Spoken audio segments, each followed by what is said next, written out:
फर्रुखाबाद के कायमगंज तहसील में आयोजित समाधान दिवस में जिलाधिकारी के सामने एक ऐसा मामला आया जिसको सुनकर सभी दंग रह गए। कायमगंज तहसील में हुए समाधान दिवस में एक युवक ने प्रार्थना पत्र देकर अपने पिता और भाइयों पर देशद्रोह का आरोप लगाते हुए कार्रवाई की मांग की।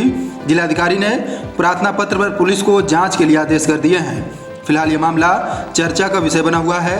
कायमगंज कोतवाली क्षेत्र के गऊ टोला निवासी एक युवक ने अपने पिता पर आरोप लगाया कि बीते 1 नवंबर को शाम को वह अपने घर पर बैठा था, तभी उसके पिता नमाज पर गड़ उठे और वह दुआ मांगने लगे कि अल्लाह या तो कश्मीर को आज़ाद कर दे या फिर पाकिस्तान में मिला दे और तुर्की व चीन को इतनी ताकत दे कि वह भारत की काफिराना फौज को मार दे। युवक का कहना है कि पिता के दुआ पर उसके तीनों भाई आमीन आमीन कहकर दुआ का समर्थन करने लगे। जब मैंने इन लोगों को मना किया और कहा कि हिंदुस्तान के बारे में ऐसी गलत बातों का इस्तेमाल न करो, तब इस बात पर मेरे पिता व तीनों भाई एकराए हो गए और मुझसे मारपीट करने लगे। इस घटना की शिकायत मैंने पुलिस से की, लेकिन पुलिस ने कोई कार्रवाई नहीं की। फिलहाल इस मामले में जिलाधिकारी ने पुलिस को जांच के आदेश कर दिए हैं। अब देखना यह है कि पुलिस क्या कार्रवाई करती है।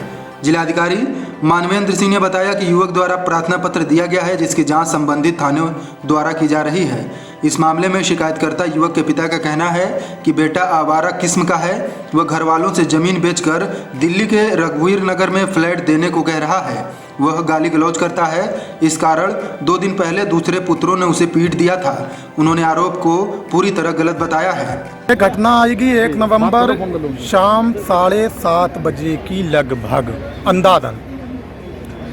मैं जब घर पे अपनी छोटी सी परचून की दुकान बंद करके खाना खाने के लिए गए, मतलब न्यूज़ चलाई मोबाइल पे, जो न्यूज़ चाइना, पाकिस्तान और कश्मीर के हवाले से थी।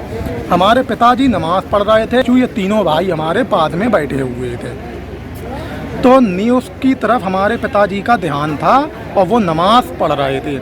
जब नमाज़ पढ़ ली तो वो हाथ उठा के दुआ करने लगे कि अय अल्लाह, या तो कश्मीर को आज़ाद करा दे या फिर पाकिस्तान में मिला दे, और तुर्की को और चाइना को इतनी ताकत और कुव्वत दे जो कि भारत को तबाह और बर्बाद कर दे और भारत की सारी काफराना फ़ौज को एक तरफ से ख़त्म कर दे। एक भाई हमारे पीछे थे, जो भाई हैं हमारे, सब आमीन आमीन कर रहे थे।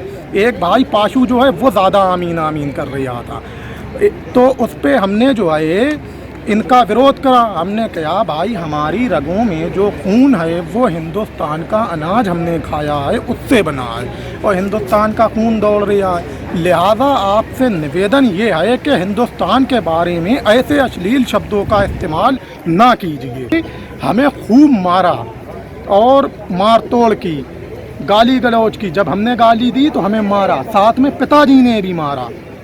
हमने जब इस बात की शिकायत पुलिस स्टेशन में करने को कहा या करने की धमकी दी शिकायत की, तो पिता ने कहा कि इसे मार दो, जान से मार दो, साले को ही के ही ख़त्म कर दो, इसे इस लायक मत छोड़ो जो ये पुलिस स्टेशन तक जा सके। देखिए हमारे गले पे ये निशान होंगे पिता के ऑर्डर के बाद। पाशु ने फ़ौरन हमारा ये गला पकड़ लिया, गला दबाया मार डालने की नीयत से, और जब हमने गला छुड़ा लिया तो उनने उठा के गुम्मा हमारे मुँह पे मार दिया। इसके लिए एसपी साहब से बात हुई है। एसपी साहब ने कहा है कि जाँच करके कार्रवाई करेंगे, क्योंकि एक पक्षी बात है, अभी तो दूसरे पक्ष भी सुनना है, उसके पश्चात कार्रवाई की, उसकी बात सही है तो कड़ी कार्रवाई की। ब्यूरो रिपोर्ट, तेजस खबर।